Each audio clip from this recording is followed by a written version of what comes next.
First of all நீங்கள் டீலிமிட்டேஷனை நீங்கள் ஆதரிக்கலாம், எதிர்க்கலாம், அது வேற.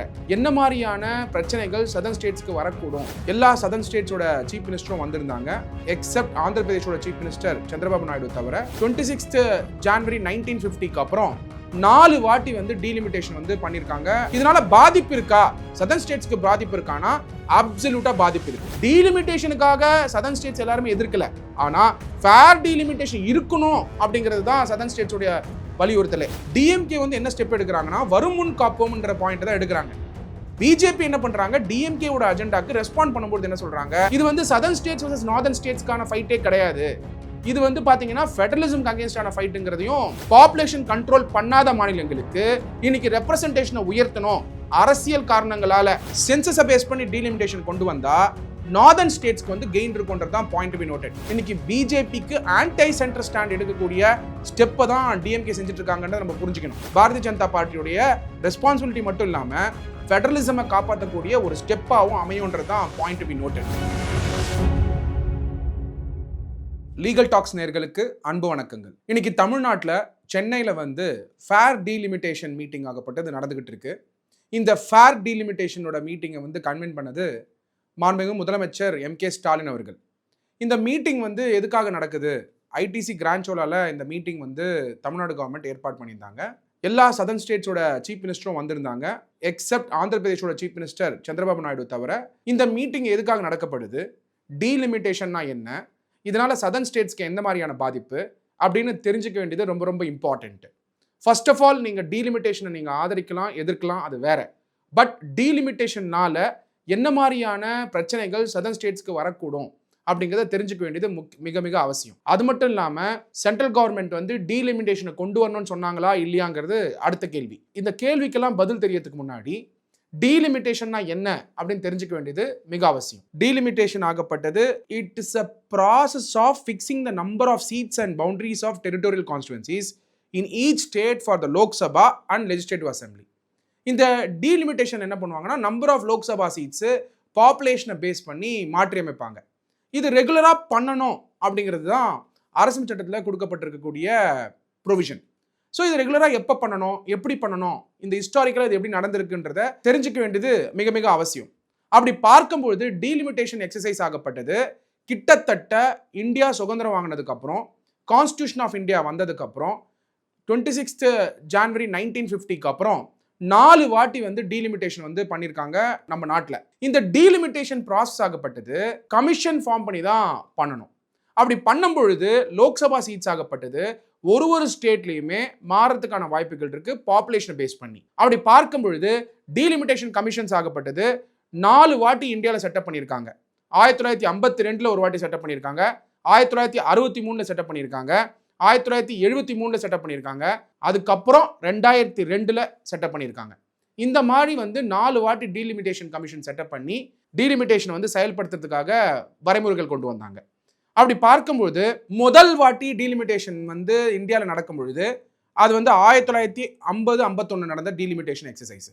அதில் பார்த்தீங்கன்னா அந்த டீலிமிட்டேஷன் எக்ஸசைஸ் ஆகப்பட்டது பிரசிடென்ட் வந்து கேரி த்ரூ பண்ணியிருக்காரு 1950-51. சப்சிக்வெண்ட்டாக நடந்த டீலிமிட்டேஷன் கமிஷன்ஸ் எல்லாமே ஒரு வாட்டியும் டீலிமிட்டேஷன் கமிஷன்ஸ் செட்டப் பண்ணி அவங்க வழியாக டீலிமிட்டேஷன் எக்ஸசைஸ் ஆகப்பட்டது செயல்படுத்தப்பட்டது. முக்கியமான ஒரு விஷயம் நம்ம புரிஞ்சுக்க வேண்டியதுன்னா, ஒரு வாட்டியும் டீலிமிட்டேஷன் எக்ஸசைஸ் பண்ணும்பொழுதும் லோக்சபா சீட்ஸ் ஆகப்பட்டது சில ஸ்டேட்ல ஏறும், சில ஸ்டேட்ல இறங்கும். எதனால வந்து சில ஸ்டேட்ல வந்து டீலிமிட்டேஷன் பண்ணதுக்கு அப்புறம் லோக்சபா சீட் ஏறும் இறங்கும்னு பார்த்தீங்கன்னா, பாப்புலேஷன் சென்சஸை பேஸ் பண்ணி தான் லோக்சபா சீட்ஸை வந்து டிட்டர்மின் பண்றாங்க. ஏன்னா நம்மளுடைய அரசியலமைப்பு சட்டம் ஆகப்பட்டது டெமோக்ரஸியை வந்து நிலைநிறுத்தணுங்கிறது தான் ரொம்ப இம்பார்ட்டன்ட் பாயிண்ட். அப்போ டெமோக்ரஸி வந்து ட்ரூலி ரெப்ரசன்டேட்டிவாக இருக்கணும், அப்போ பாப்புலேஷன் வந்து பேஸ் பண்ணி ரெப்ரசன்டேட்டிவ்ஸ் இருக்கணும் அப்படிங்கிறது தான் டெமோக்ரஸியோடைய கோர் பிரின்சிபலே. அதனால இந்த டீலிமிட்டேஷன் எக்ஸசைஸ் ஆகப்பட்டது தொடர்ச்சியாக 1971 வரைக்கும் பண்ணிட்டு இருந்தாங்க. பட் 1971க்கு அப்புறம் நிறைய ஃபேமிலி பிளானிங் மெஷர்ஸ், நிறைய பாலிசிஸ் வந்து குடும்ப கட்டுப்பாடு விஷயங்கள் வந்து கொண்டு வந்ததுனால 1971 கிட்டத்தட்ட 2001 வரைக்குமே டீலிமிட்டேஷன் எக்ஸசைஸ் பண்ணக்கூடாதுங்கிறதுக்கான விலக்கு கொண்டு வந்தாங்க அரசியல் சட்டத்தில். அதுவும் article 82 of the constitution of இந்தியாவில். அதில் பார்த்தீங்கன்னா 2001 வரைக்கும் இருக்கக்கூடாதுங்கிற மாதிரியான ப்ரொவிஷன் கொண்டு வந்தாங்க. அந்த ப்ரொவிஷன் ஆகப்பட்டது 42nd amendment of the constitution of India படி கொண்டு வந்தாங்க. 42nd அமெண்ட்மெண்ட் ஆக்ட் ஆஃப் 1976 படி கொண்டு வராங்க. 2000 வரைக்கும் பார்த்தீங்கன்னா 1971 2000 வரைக்கும் டீலிமிட்டேஷன் எக்ஸசைஸ் பண்ணக்கூடாதுங்கிற ஒரு ஃப்ரீசிங் ப்ரொவிஷனை கொண்டு வராங்க கான்ஸ்டியூஷன் ஆஃப் இந்தியாவில் as per article 82 of the constitution of India. அதுக்கப்புறம் 2001 சென்சஸ் நடக்கும் பொழுது டீலிமிட்டேஷன் எக்ஸசைஸ் ஆகப்பட்டது செயல்படுத்தணும்னு வரும்பொழுது திருப்பி 2026 வரைக்கும் டீலிமிட்டேஷன் பண்ண வேணாம் அப்படிங்கிறத அப்ப இருந்த பாரத பிரதமர் அடல் பிஹாரி வாஜ்பாய் அவர்கள் சென்சஸே நடந்தும் டீலிமிட்டேஷன் எக்ஸசைஸை பண்ணல. சப்சிக்வெண்டா இந்த 2001 வந்து 84th அமெண்ட்மெண்ட் ஆக்ட்ல என்ன சொன்னாங்கன்னா 1971 சென்சஸ் பேஸ் பண்ணி பண்ணாம 1991 சென்சஸ் பேஸ் பண்ணி பண்ணணும் அப்படிங்கிறத கொண்டு வராங்க. ஆனாலும் டீலிமிட்டேஷன் எக்ஸசைஸ் வந்து பெருசாக அப்போ பண்ணாத பொழுது 2001 பாஸ் பண்ண 87th கான்ஸ்டியூஷன் அமெண்ட்மெண்ட் ஆகப்பட்டது 2003 பாஸ் பண்ணுறாங்க. அந்த 2003 பாஸ் பண்ண அமெண்ட்மெண்ட்டில் பார்த்தீங்கன்னா 2001 சென்சஸ் பேஸ் பண்ணி கொண்டு வரணும்னு சொல்லிட்டு கான்ஸ்டியூஷன் அமெண்ட்மெண்ட்டை கொண்டு வராங்க. கொண்டு வந்துட்டு என்ன சொல்கிறாங்க, கான்ஸ்டியூஷன் அமெண்ட்மெண்ட் கொண்டு வந்து என்ன சொல்கிறாங்கன்னா, however this can be done without altering the number of seats allotted to each state in the லோக்சபான்னு சொல்கிறாங்க. ஸோ டீலிமிட்டேஷன் கொண்டு வரலாம், ஆனால் லோக்சபா சீட்டை அஃபெக்ட் பண்ணாமல் டீலிமிட்டேஷன் கொண்டு வரணும் ஒரு ஸ்டேட்லையும் அப்படிங்கிறதையும் சொல்கிறாங்க. இந்த டீலிமிட்டேஷன் எக்ஸசைஸில் வந்து முக்கியமாக வந்து நம்ம தெரிஞ்சுக்க வேண்டியது என்னன்னா, தொகுதி மறுசீரமைப்பு மட்டும் இல்லாமல் இதில் SC/ST ரிசர்வ்டு கேட்டகரி இருக்கக்கூடிய கான்ஸ்டிடுவன்சியும் மாறதுக்கான வாய்ப்புகள் இருக்கு. அப்படி பார்க்கும்போது எல்லோரும் வந்து article 82 of the constitution of இந்தியாவை தெரிஞ்சுக்கணும். Article 82 of the constitution of India எடுத்து பார்த்தீங்கன்னா ரீஅட்ஜஸ்ட்மெண்ட் ஆஃப்டர் each census அப்படிங்கிற ப்ரொவிஷன் தான் article 82 of the constitution of India. Upon completion of each census, very important. இதில் இருக்கக்கூடிய ப்ரொவிஷன் நீங்க படிச்சீங்கன்னா article 82 of the constitution of India எடுத்து பார்த்தீங்கன்னா ரீஅட்ஜஸ்ட்மெண்ட் ஆஃப்டர் ஈச் சென்சஸ் அப்படிங்கிறது தான் point to be noted. Upon completion of each census the allocation of seats in the house of the people to the states and the division of each state into territorial constituencies shall be readjusted by such authority. By such authority na delimitation commission. நீங்க 1951 delimitation மட்டும்தான் president வந்து பண்ண delimitation. அதுக்கப்புறம் நடந்த மூணு வாட்டி நடந்த delimitation exercise ஆகப்பட்டது 1963, 1973, 2002.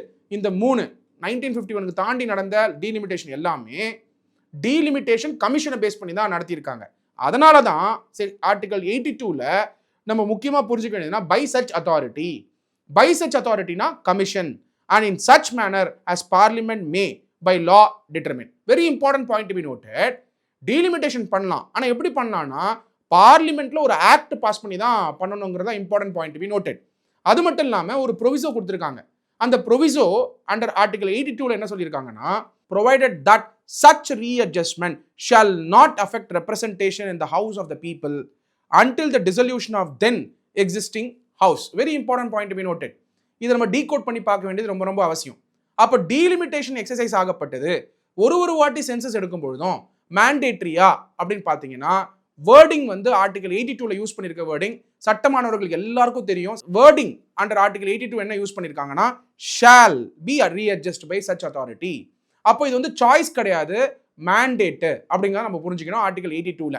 அதே மாதிரி ப்ரொவிசோல் என்ன சொல்லியிருக்காங்கன்னா provided that such readjustment shall not affect representation in the house of people until the dissolution of the then existing house. அப்படின்னா இப்போ இருக்கக்கூடிய லோக்சபால 543 பேர் இருக்காங்கன்னா டீலிமிட்டேஷன் லா இப்போ பாஸ் பண்ணி அந்த லா மேலே எடுக்கக்கூடிய நடவடிக்கைனால எக்ஸிஸ்டிங் ஹவுஸ்ல இருக்கக்கூடிய ரெப்ரசன்டேஷன் மாறக்கூடாதுன்னு சொல்லும் பொழுது அப்போ ரெப்ரசன்டேஷன் ஆகப்பட்டது 2029 தான். அப்போ நடக்கக்கூடிய எலெக்ஷனுக்கு தான் அந்த ரெப்ரசன்டேஷன் அப்ளிகபிளே தவிர எக்ஸிஸ்டிங் ஹவுஸ்ல வந்து எந்த மாற்றமும் உருவாகக்கூடாது, கண்டிப்பாக உருவாகக்கூடாதுன்றது தான் நம்ம அண்டர்ஸ்டாண்ட் பண்ணிக்க வேண்டியது, நம்ம டீகோட் பண்ண வேண்டியது. அதை தாண்டி ரொம்ப இம்பார்ட்டன்ட் பாயிண்ட் பி நோட்டட். இன்னொரு ப்ரொவிசோல் என்ன சொல்றாங்கன்னா, provided further that such readjustment shall take effect from such date as the president by order specify and until such readjustment takes effect any election to the house may be held on the basis of the territorial constituencies existing before such readjustment. அப்போ president வந்து ரீஅட்ஜஸ்ட்மெண்ட்டுக்கு approve பண்ணணும், delimitation act pass பண்ணணும். அந்த delimitation ஆக்டை base பண்ணி existing ஹவுஸை வந்து disturb பண்ணாமல் அடுத்து வரக்கூடிய எலெக்ஷனுக்கு தான் நீங்கள் இம்ப்ளிமெண்ட் பண்ண முடியும். அதுக்கு முன்னாடி பிரசிடென்ட் கிட்ட அப்ரூவலும் வாங்கணுன்றது தான் பாயிண்ட் டு பி நோட்டட். இதுவும் வந்து மேண்டேட்ரி, பிரசிடென்ட் கிட்ட அப்ரூவல் வாங்க வேண்டியது மேண்டேட்ரி. இன்னொரு ப்ரொவிசர் கொடுத்திருக்காங்க, அந்த ப்ரொவிசர் தான் ரொம்ப ரொம்ப important. provided also that until the relevant figures for the first census taken after the year 2026 have been published, it shall not necessary to readjust the allocation of seats in the house of the people to the states as readjusted on the basis of 1971 census, and the division of each state into territorial constituencies as may be readjusted on the basis of 2001 census under this article அப்படின்னு சொல்லியிருக்காங்க. அப்ப புரிஞ்சுக்க வேண்டியது என்னன்னா, census வந்து recent census நடத்தினாதான் பார்லிமெண்ட்ல delimitation லா pass பண்ண முடியும். பார்லிமெண்ட்ல டீலிமிட்டேஷன் லா பாஸ் பண்ணாதான் தொகுதி சீரமைப்பு பண்ண முடியும். அதாவது டீலிமிட்டேஷன் வந்து கொண்டு வர முடியும். அப்படி இருக்கும் பொழுது சென்சஸே நடத்தாத பொழுது எப்படி டீலிமிட்டேஷன் பண்ணுவாங்கன்றதான் point to be noted. However, Dravida Munnetra Kazhagam இந்த விஷயத்தை எடுத்து அரசியல் படுத்துறதுக்கு காரணம் என்னன்னா, ஆன்டை சென்டர் ஸ்டாண்ட் மட்டும் கிடையாது, சதர்ன் ஸ்டேட்ஸோட சீஃப் மினிஸ்டர்ஸ்க்கு வந்து உங்களுடைய சீட்டு குறையறதுக்கான வாய்ப்புகள் இருக்கு. அதனால இதுல ஒரு அச்சம் இருக்கு. டீலிமிட்டேஷன் லா பாஸ் பண்ணிட்டாங்கன்னா பார்லிமெண்ட்ல பல மாநிலங்களுக்கு, சதர்ன் ஸ்டேட்ஸ்க்கு எஸ்பெஷலா கர்நாடகா, கேரளா, தமிழ்நாடு, ஆந்திர பிரதேஷ், தெலுங்கானா மாதிரி மாநிலங்களுக்கு கணிசமான லெவல்ல வந்து ரெப்ரசன்டேஷன் வந்து குறையும். எங்க குறையும்னா பார்லிமெண்ட்ல குறையும் அப்படிங்கிற அவேர்னஸை மட்டும் உருவாக்காம எவ்வளோ பர்சன்டேஜஸ் குறைய வாய்ப்புகள் இருக்குன்ற அந்த டேட்டாவையும் கொடுக்க ஆரம்பிச்சிருக்காங்க திராவிட முன்னேற்ற கழகம். அது கொடுக்கறது தாண்டி 22 மார்ச் 2025 ஐடிசி கிராண்ட் சோலால எல்லா சீஃப் மினிஸ்டர்ஸோட சேர்ந்து ஸ்டாலின் அவர்கள் வந்து மீட்டிங் நடத்தியிருக்காருன்றதான் பாயிண்ட் டு பி நோட்டட். டீலிமிட்டேஷனை திராவிட முன்னேற்ற கழகம் அரசியல் படுத்துறாங்க. இந்த அரசியல் படுத்தும் பொழுது ஸ்ட்ராங் அப்போசிஷனா சதர்ன் ஸ்டேட்ஸை உருவாக்குற எஃபர்ட்டா தான் டீலிமிட்டேஷன் அமைஞ்சிட்டு இருக்கு. அப்படி பார்க்கும் பொழுது திராவிட முன்னேற்ற கழகம் டீலிமிட்டேஷன் அப்படிங்கிற அந்த விஷயத்தை தொடங்கி வச்சு இன்னைக்கு பிஜேபிக்கு ஆன்டை சென்டர் ஸ்டாண்ட் எடுக்கக்கூடிய ஸ்டெப்பை தான் டிஎம்கே செஞ்சுட்டு இருக்காங்கன்றத நம்ம புரிஞ்சுக்கணும். இதனால பாதிப்பு இருக்கா, சதர்ன் ஸ்டேட்ஸ்க்கு பாதிப்பு இருக்கானா? அப்சல்யூட்டா பாதிப்பு இருக்கு. இது எப்படி பாதிப்பு இருக்குன்னு நம்ம புரிஞ்சுக்கணும்னா, 1971 அப்புறம் 1971க்கு அப்புறம் பாப்புலேஷன் கண்ட்ரோல் மெஷர்ஸை அதிகப்படியா இம்ப்ளிமெண்ட் பண்ண மாநிலங்கள் ஆந்திர பிரதேஷ், தமிழ்நாடு, கேரளா, கர்நாடகா, அப்புறம் தெலுங்கானா. அப்படி இருக்கும் பொழுது இங்க பாப்புலேஷன் கண்ட்ரோல் பண்ணி ப்ரொக்ரெசிவா இந்த ஸ்டேட்ஸ் ஆகியிருக்கும் பொழுது மற்ற மாநிலங்கள் நார்தர்ன் ஸ்டேட்ஸ்ல பாப்புலேஷன் கண்ட்ரோல் பண்ணாம கவர்மெண்டோடைய சட்டங்களையும் கவர்மெண்டோட பாலிசியும் அப்ப இருந்த கவர்மெண்டோட பாலிசி வந்து ரெஸ்பெக்ட் பண்ணாம இல்ல இம்ப்ளிமெண்ட் பண்ணாம அதை ஃபாலோ பண்ணாம பாப்புலேஷன் கண்ட்ரோல் பண்ணாத மாநிலங்களுக்கு இன்னைக்கு ரெப்ரசன்டேஷனை உயர்த்தணும் அரசியல் காரணங்களால பாரதிய ஜனதா பார்ட்டி வந்து பிஜேபி வந்து இந்த ரெப்ரசன்டேஷனை நார்தர்ன் ஸ்டேட்ஸ் யாரெல்லாம் வந்து கவர்மெண்ட்டுடைய கொள்கைகளோ கவர்மெண்ட்டுடைய லாஸ் அண்ட் ரெகுலேஷன்ஸோ ஃபாலோ பண்ணாம பாப்புலேஷன் கண்ட்ரோல் பண்ணாம இருந்தாங்களோ நார்தர்ன் ஸ்டேட்ஸ், அதனால இப்போ வந்து சதர்ன் ஸ்டேட்ஸ்க்கு வந்து பாதிக்கப்படும் சொன்னாக்க டெஃபினட்டா வந்து சதர்ன் ஸ்டேட்ஸ்க்கு வந்து இழப்பு தான் அப்படின்னு நம்ம புரிஞ்சுக்கணும். அதனால டீலிமிட்டேஷனை எதிர்த்ததை தாண்டி இப்போ எந்த கட்டத்தில் வந்து நிக்குதுன்னா ஃபேர் டீலிமிட்டேஷனுக்கு வந்து நிக்குது. Very important point to be noted. Last time நம்ம வீடியோ பேசும்பொழுது திராவிட முன்னேற்ற கழகம் டிஎம்கே டீலிமிட்டேஷனை எதிர்த்தாங்க. ஆனா டிஎம்கே அதுக்கப்புறம் என்ன பண்ணாங்கன்னா ஸ்டேட்ல இருக்கக்கூடிய எல்லா பார்ட்டியும் கூப்பிட்டு மீட்டிங் கன்வீன் பண்ணும் பொழுது அப்பயும் வந்து டீலிமிட்டேஷனை எதிர்த்தாங்க. ஆனா நேத்து வந்து அட்வர்டைஸ்மெண்ட்ஸ் எல்லாம் எடுத்து பாருங்க பேப்பர்ல, ஃபேர் டீலிமிட்டேஷன் அப்படின்னு சொல்லி பேனர் போட்டிருக்காங்க. எல்லா இடத்துலையும் லைட் போட்டிருந்தாங்க.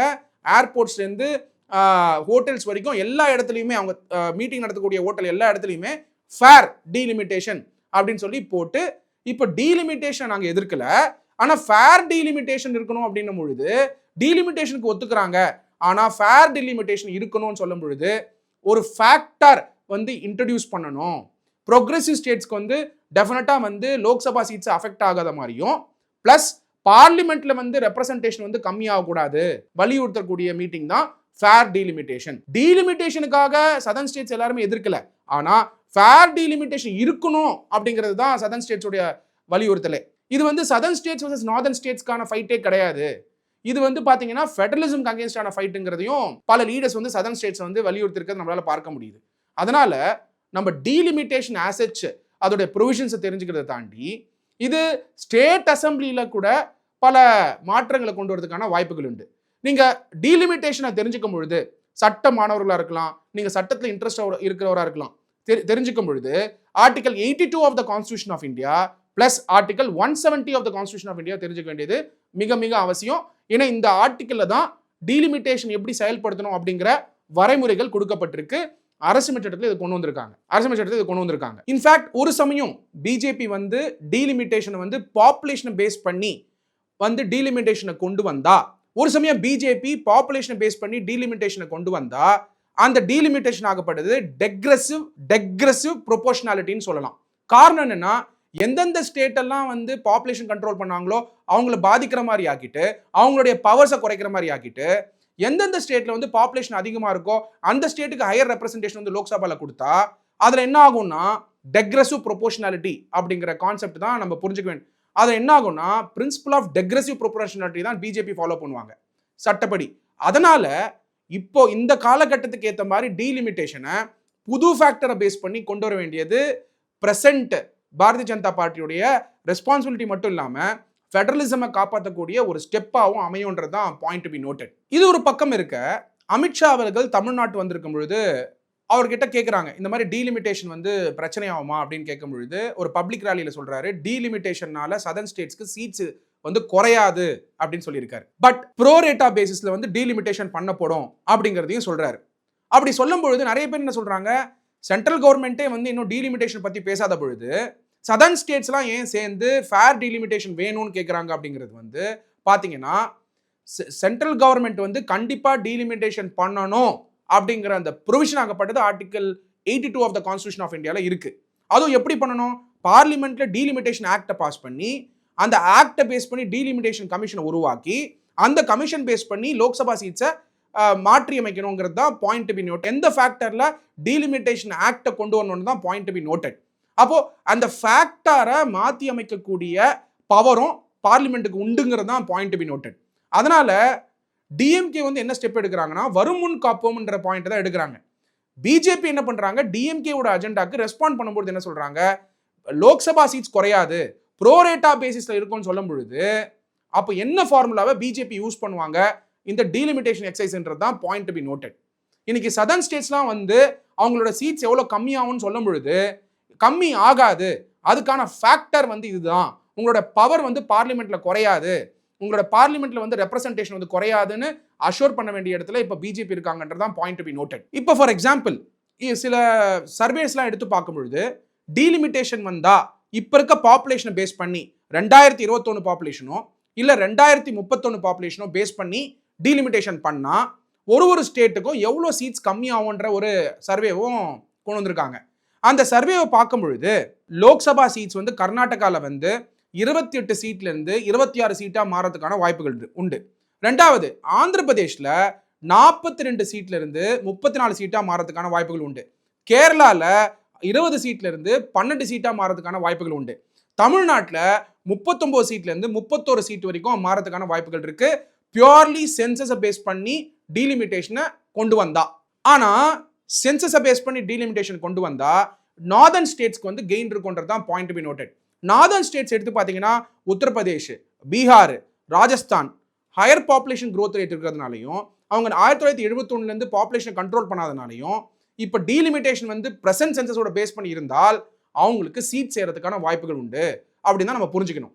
அது மட்டும் இல்லாமல் ஓவராலா சதன் இது தமிழ்நாட்டில் குறையுது சீட்டு, கேரளா குறையுது, ஆந்திர பிரதேச குறையுதுன்னு பார்க்கும் பொழுது ஓவராலா சதன் ஸ்டேட்ஸோடைய ரெப்ரசன்டேஷன் பார்லிமெண்ட்ல எவ்வளவு குறையும் பார்த்தா 19% குறையும் அப்படின்றது தான் சொல்றாங்க.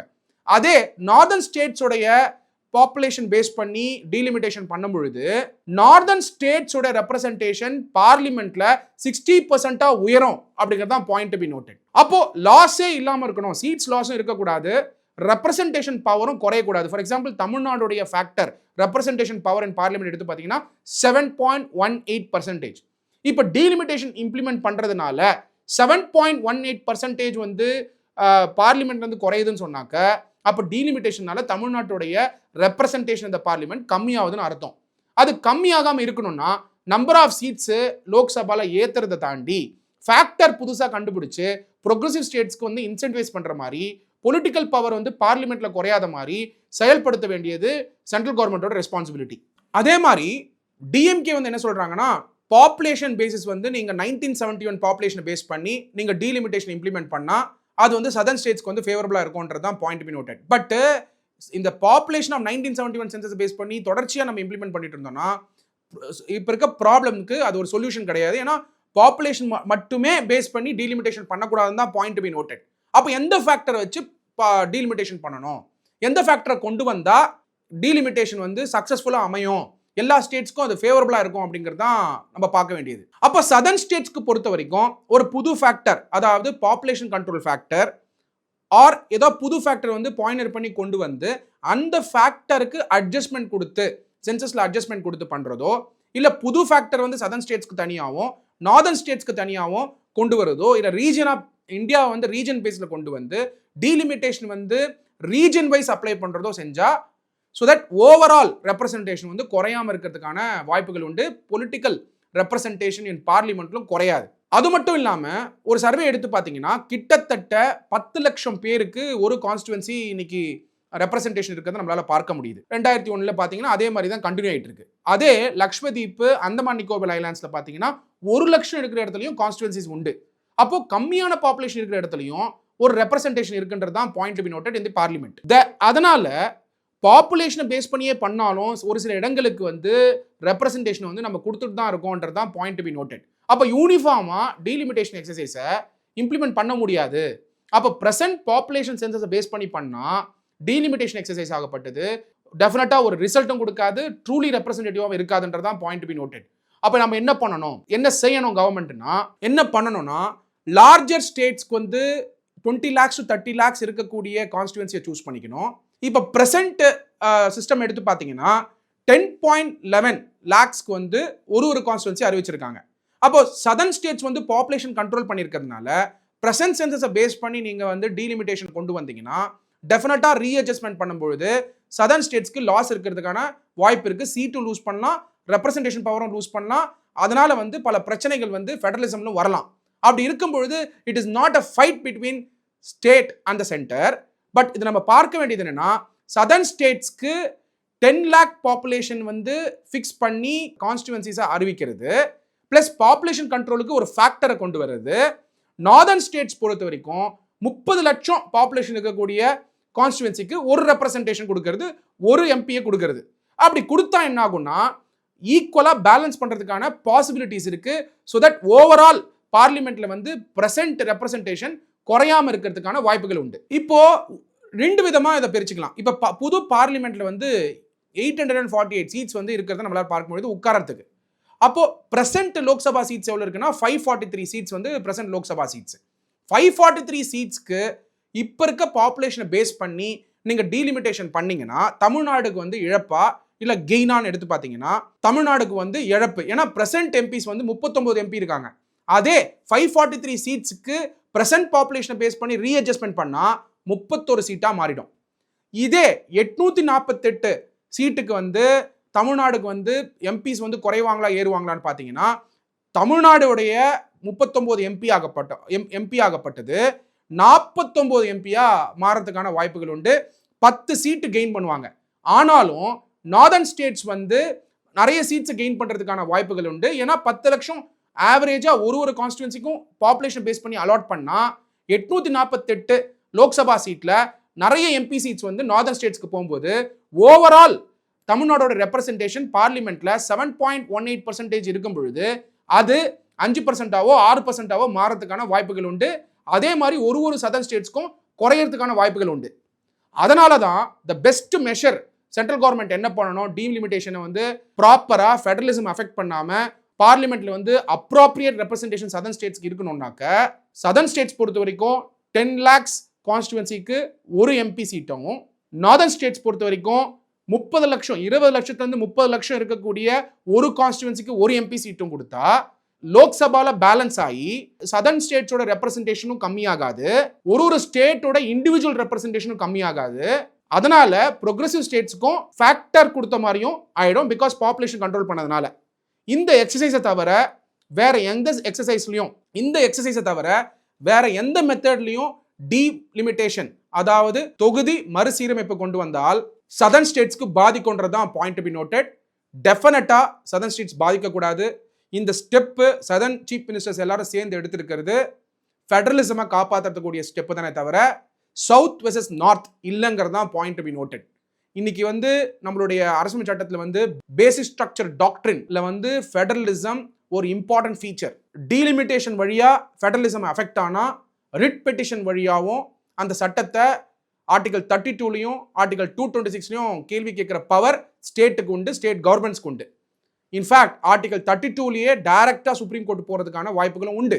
அதனால கோர்ட் வழியாவும் லெஜிஸ்லேட் பண்றதுக்கு முன்னாடி அந்த மீட்டிங் வழியாவும் சதர்ன் ஸ்டேட் சேர்ந்து வந்து இந்த கோரிக்கையை முன்கூட்டியே வைக்கிறதுனால டீலிமிட்டேஷன் எக்ஸைஸ் ஆகப்பட்டது ஸ்ட்ரெயிட் ஃபார்வர்டா சென்சஸை பேஸ் பண்ணி நார்தர்ன் ஸ்டேட்ஸ்க்கு வந்து டைரக்டா பெனிஃபிட் ஆகாம பேலன்ஸ்டா சதர்ன் ஸ்டேட்ஸும் நார்தர்ன் ஸ்டேட்ஸும் ரெப்ரசன்டேஷன் பார்லிமெண்ட் இருக்க வேண்டியது மிக மிக அவசியம். எஸ்பெஷலா 848 மெம்பர்ஸ் லோக்சபால இப்போ இன்க்ரீஸ் பண்றதுனாலையும் அதனால ஃபர்தரா ராஜ்யசபால இம்பாக்ட் இருக்கும். அதனால ஃபர்தரா வந்து ஸ்டேட் அசம்பிளிஸ்ல ஆர்டிகல்ஸ் 170 படி இம்பாக்ட் இருக்கிறதுக்கான வாய்ப்புகள் உண்டு. அது பிரசிடென்ட் எலெக்ஷன் வரைக்கும் இம்பாக்ட் இருக்கிறதுக்கான வாய்ப்புகள் உண்டு. ஃபியூச்சர்ல வந்து கோயலேஷன் கவர்மெண்ட் ஃபார்ம் பண்றதுக்கான பாசிபிலிட்டிஸ் இருக்கும் பொழுதும் சதர்ன் ஸ்டேட்டோட ரெப்ரசன்டேஷன் வந்து இல்லாம போகிறதுக்கு வாய்ப்புகளும் உண்டு.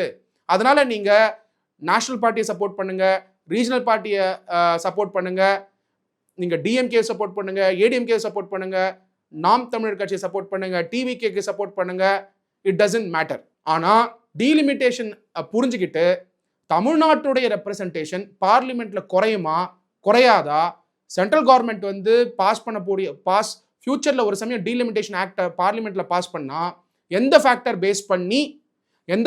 பேஸ் பண்ணி இந்த டீலிமிட்டேஷன் ஆக்டை பாஸ் பண்றாங்க, பாப்புலேஷன் பேசிஸா இல்லாட்டி ஆவரேஜ் வந்து சதர்ன் ஸ்டேட்ஸ்க்கு வந்து 10 lakhs பாப்புலேஷனுக்கு ஒரு எம்பி சீட்டா, நார்தர்ன் ஸ்டேட்ஸ்க்கு வந்து அதே 10 lakhs இல்லாம 30 லட்சத்துக்கு ஒரு சீட்டா, அதனால வந்து பேலன்ஸ் ஆகி பவர்ஸ் வந்து குறையாம பார்லிமெண்ட் நிற்குமா அப்படிங்கிறத நீங்க பார்க்கணுமே தவிர எந்த கட்சியை சார்ந்திருந்தாலும் அந்த கட்சியை வந்து தூரமா வச்சுட்டு நீங்க டீலிமிட்டேஷனை ஆதரிக்கணுமா வேணாமான்றத இஷ்யூ பேஸ்டா பார்க்க வேண்டியது மிக மிக அவசியம். நன்றி.